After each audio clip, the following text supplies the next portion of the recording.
സെക്കറിയ 4-ാം അധ്യായം 1 മുതൽ 14 വരെയുള്ള വാക്യങ്ങൾ. വിളക്കുതണ്ട്.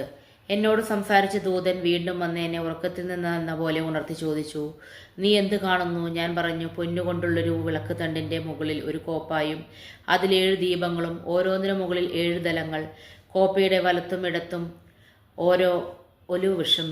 എന്നോട് സംസാരിച്ച ദൂതനോട് ഞാൻ ചോദിച്ചു, പ്രഭോ, എന്താണിത്? ദൂതൻ പറഞ്ഞു, ഇതെന്താണെന്ന് നിനക്കറിഞ്ഞുകൂടെ? ഇല്ല പ്രഭു, ഞാൻ പറഞ്ഞു. അവൻ എന്നോട് പറഞ്ഞു, കർത്താവ് സെറുബ്ബാബേലിനോട് അരുളി ചെയ്യുന്നു, സൈന്യബലത്താലല്ല കരബലത്താലുമല്ല, എൻ്റെ ആത്മാവിനാലാണ് സൈന്യങ്ങളുടെ കർത്താവ് അരുളി ചെയ്യുന്നു. മഹാപർവ്വതമേ, നീ എന്താണ്? സെറുബ്ബാബേലിൻ്റെ മുൻപിൽ നീ സമതലമാകും. അവസാനത്തെ കല്ല് വെച്ച് കഴിയുമ്പോൾ ജനം എത്ര മനോഹരമെന്ന് ആർപ്പ് വിളിക്കും. കർത്താവ് വീണ്ടും എന്നോട് അരുളി ചെയ്തു, സെറുബ്ബാബേലിൻ്റെ കരം ഈ ആലയത്തിന് അടിസ്ഥാനമിട്ടിരിക്കുന്നു. അവൻ ഇത് പൂർത്തിയാക്കുകയും ചെയ്യും. സൈന്യങ്ങളുടെ കർത്താവ് എന്നെ അയച്ചിരിക്കുന്നു എന്ന് അപ്പോൾ നീ അറിയും. ചെറിയ കാര്യങ്ങളുടെ ദിവസത്തെ നിസ്സാരമാക്കിയവർ ആഹ്ലാദിക്കും.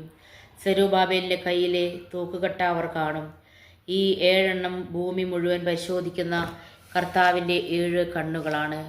ഞാൻ അവനോട് ചോദിച്ച്, വിളക്ക് തണ്ടിന് ഇടത്തും വലത്തും ഉള്ള 2 ഒലിവുമരങ്ങൾ എന്താണ്? ഞാൻ വീണ്ടും ചോദിച്ചു, എണ്ണ പകരുന്ന പൊൻകുഴലിൻ്റെ സമീപമുള്ള ഒലിവ് ശാഖകൾ എന്താണ് എന്ന് അവൻ പറഞ്ഞു, ഇത് എന്താണെന്ന് നിനക്കറിഞ്ഞുകൂടെ? ഇല്ല പ്രഭു, ഞാൻ പറഞ്ഞു. അവൻ പറഞ്ഞു, ഭൂമി മുഴുവൻ്റെയും കർത്താവിന് ശുശ്രൂഷ ചെയ്യുന്ന 2 അഭിഷിക്തരാണ് അത്. ദൈവമേ, സ്തുതിക്ക് യോഗ്യമാവുന്നു. ബാറയ്ക്കുമോ.